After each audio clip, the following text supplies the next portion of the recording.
तो guys Bengal election जो काफ़ी टाइम से ट्रेंड कर रहा था, एक बहुत ही हॉट टॉपिक बना हुआ था, कई सारे क्रिटिसिज्म भी फेस कर रहा था। लेकिन बंगाल इलेक्शन में जो सबसे बड़ी चीज़ जो देखी गई कि इसमें एग्जिट पोल कोई गलत नहीं हुए बल्कि बहुत गलत साबित हुए, क्योंकि कई एग्जिट पोल्स ऐसे थे जो बीजेपी को पूर्ण बहुमत दिखा चुके थे। एक भी एग्जिट पोल जो असलियत है, रियलिटी, उसके नियर भी नहीं पहुंच पाया था। किसी ने भी ये प्रेडिक्ट नहीं किया था कि टीएमसी 200 से ऊपर भी जा सकती है। कई सारे एग्जिट पोल जो सबसे कम गलत थे उन्होंने भी हंग असेंबली प्रेडिक्ट किया था, और टीएमसी की ऐसी बम्पर जीत जिसमें टीएमसी ने अपना खुद का ही रिकॉर्ड तोड़ दिया है पिछली बार का। ये फर्स्ट टाइम हो रहा है बंगाल के चुनाव में कांग्रेस और लेफ्ट दोनों ही जीरो पे आ गए। ये दोनों पार्टीज एक ऐसी पार्टीज थी जो बंगाल की पॉलिटिक्स में एक स्ट्रॉन्ग होल्ड मानती थी। जब से हमारा देश आजाद हुआ तब तक बंगाल में इनकी एक बहुत अच्छी पकड़ थी, वो पकड़ अब जीरो पे चली गई है। खुद ममता बनर्जी ने भी यही कहा कि पहली बार होगा विधानसभा के अंदर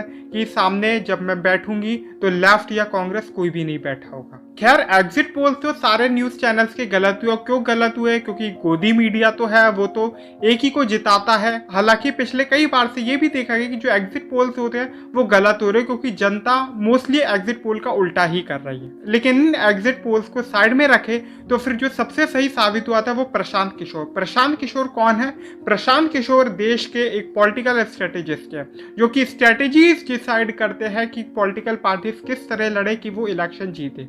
प्रशांत किशोर इकलौते ऐसे बंदे थे जो शुरू से ये कह रहे थे कि बीजेपी 100 का भी आंकड़ा पार नहीं कर पाएगी और टीएमसी अकेली लैंडस्लाइड विक्ट्री के साथ जीत जाएगी, और प्रशांत किशोर सही साबित हुए। एक तरफ प्रशांत किशोर अपने दावे दे रहे थे तो एक तरफ पूरा मीडिया हाउस था कि नहीं, ऐसा हो ही नहीं सकता, ऐसा हो ही नहीं सकता। और रियलिटी क्या हुई, रिजल्ट क्या आया, आप जानते हो। लेकिन प्रशांत किशोर और जो टीएमसी है उसने इलेक्शन कमीशन के ऊपर अभी भी कई आरोप लगा। ये फर्स्ट टाइम हो रहा है इंडिया के अंदर कि कोई पार्टी जीतने के बाद इलेक्शन कमीशन ऑफ इंडिया के ऊपर आरोप लगा रही है। उनका आरोप है कि इलेक्शन कमीशन ऑफ इंडिया ने जानबूझ के इस बंगाल इलेक्शन को 8 फेजेस तक खींचा। शुरू के फेजेस में सारे उन सीट्स पे वोटिंग कराई गई जिसमें बीजेपी के स्ट्रॉन्ग होल्ड बने, ताकि एक जो टीएमसी के वर्कर्स का जो मोटिवेशन लेवल है वो डाउन किया जा सके। जो टीएमसी उसकी पकड़ सिटीज में काफी अच्छी है और विलेजेस में बीजेपी की पकड़ ज्यादा अच्छी है।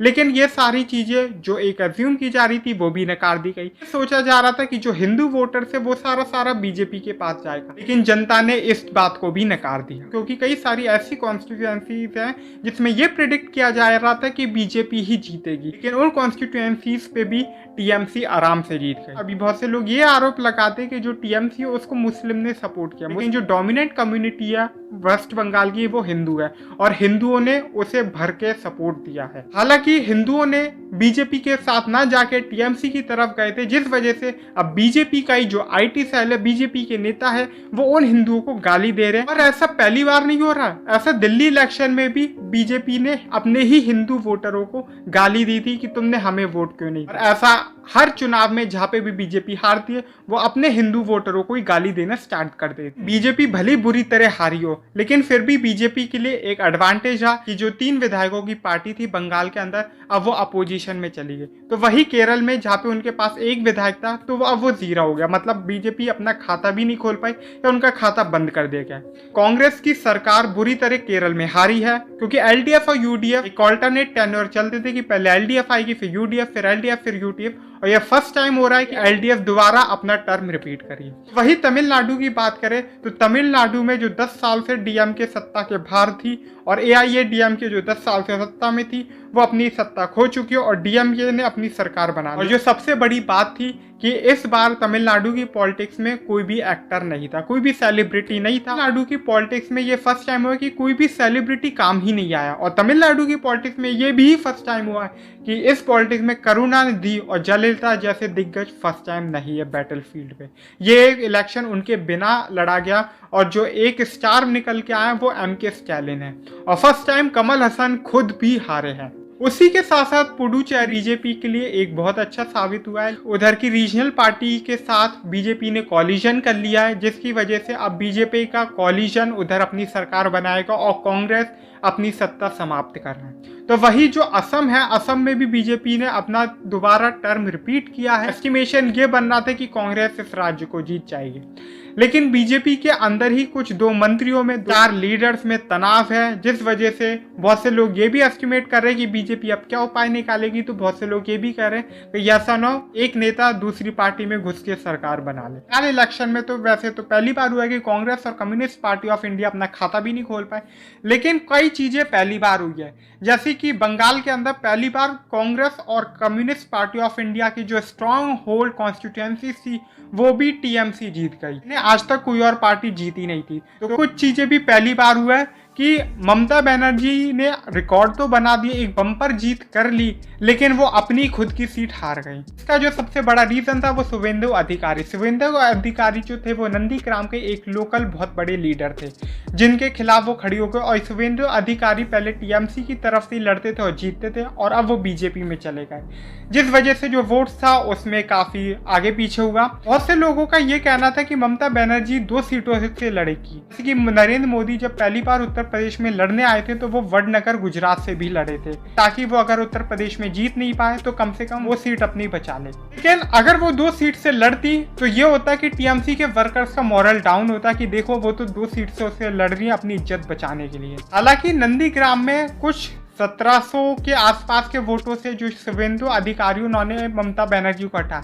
कई लोग ये भी कहते हैं कि अगर 3000 से कम वोटों से कोई कैंडिडेट जीत रहा होता है तो वो ऑटोमेटिकली इलेक्शन कमीशन पे दलाली का आरोप लगाते हुए ये बोलते हैं कि इलेक्शन कमीशन ऑटोमेटिकली बीजेपी को ही जिता देता है। वही ममता बनर्जी ने एक प्रेस कॉन्फ्रेंस हाल ही में किए लेटे, जिसमें उन्होंने कहा है कि इलेक्शन कमीशन के एक अधिकारी का मैसेज पढ़ते हुए कि ये देखिए उसको कैसे थ्रेट भेजे जा रहे थे कि मेरा परिवार है। मतलब उन्होंने इलेक्शन कमीशन ऑफ इंडिया के ऊपर आरोप लगाया और ये कहा कि रीकाउंटिंग होनी चाहिए। ममता बनर्जी का जीतना तय था, क्योंकि कई बार ये देखा है कि बीजेपी जब भी अपने केंद्र मंत्रियों के ऊपर रिलाई करती थी वो हमेशा इलेक्शन हार जाती है, और जब भी सामने अपोजिशन में एक स्ट्रॉन्ग रीजनल फेस होता है तो बीजेपी मुंह की खाती है। अगर आप देखो तो दिल्ली इलेक्शन में भी अरविंद केजरीवाल ने एक बहुत बुरी तरह बीजेपी को हराया था, क्योंकि उधर एक रीजनल फेस खुद अरविंद केजरीवाल थे। वही इधर भी ममता बनर्जी एक स्ट्रॉन्ग रीजनल अपोजिशन फेस थे। बिहार की बात करें, भली तेजस्वी यादव हार गए हो, लेकिन फिर भी सिंगल लार्जेस्ट पार्टी जो फिनिश लाइन तक कंपीट कर पाई थी वो ये था कि वो भी एक स्ट्रॉन्ग रीजनल फेस थे। तो वही अगर हम पंजाब की बात करें तो कैप्टन अमरिंदर सिंह भी वॉज वन ऑफ दैम, और यही चीज बीजू पटनायक पे भी लागू होती है। हालांकि जो सबसे बुरी बात थी इस इलेक्शन की कि इलेक्शन हुए और इसका जो सबसे बड़ा जिम्मेदार है वो इलेक्शन कमीशन है। कोविड गाइडलाइंस की कैसे धज्जियां उड़ाई गई और खुद केंद्र मंत्रियों ने उड़ाई। मतलब एक तरफ पूरा मंत्रिमंडल घुस गया था सिर्फ एक 65 साल की दीदी को हराने के लिए, और इलेक्शन कमीशन पूरा उनकी हेल्प कर रहा था। इलेक्शन कमीशन कई लोगों का ये भी एस्टिमेटेड है अगर इलेक्शन टाल दिए जाते और दोबारा 1 साल बाद या कुछ महीनों बाद किए जाते तो फिर ये था कि बीजेपी शायद से फिर 1 सीट का खाता भी नहीं खोल पाती। वो ये रीजन था कि इलेक्शन कमीशन जो था वो कोविड क्राइसिस से पहले ही मूव ऑफ द इलेक्शन करा लिया गया था। ये रीजन था कि जो बीजेपी की जो सीट्स आई हैं वो इस वजह से आ गई। हमारे यहाँ जो 4 लाख तक पर डे निकल रहे, 2 लाख से ज्यादा मौत हो गई और इलेक्शन कमीशन को चुनाव की पड़ी है। कई जगह मैं आपको बता चुका हूँ कैसे इलेक्शन कमीशन को एक्यूज किया गया है कोविड क्राइसिस के लिए। हालांकि इस वक्त जो है जो बंगाल का पॉजिटिविटी रेट है वो काफी बढ़ गया है। हर दूसरा आदमी बंगाल में कोरोना पॉजिटिव हो रहा है। हालांकि अभी भी बीजेपी जो है उसको कोविड से कोई मतलब नहीं, रोजाना कितने लोग मर रहे उससे कोई मतलब नहीं, लेकिन उसके कुछ कार्यकर्ताओं की डेथ हो गई जिसके बाद वो आरोप टीएमसी पे लगा रही है। हालांकि टीएमसी ने नकार दिया कि ऐसा कुछ नहीं हुआ। इस बारे में Bengal violence, Bengal election, post violence के बारे में हम अगले वीडियो में बात करेंगे। तब तक के लिए बाय बाय। इस चैनल को सब्सक्राइब कीजिए, इस वीडियो को लाइक कीजिए, शेयर कीजिए ज्यादा से ज्यादा और कमेंट कीजिए अपने व्यूज। मैं आपके कमेंट का रिप्लाई जरूर दूंगा।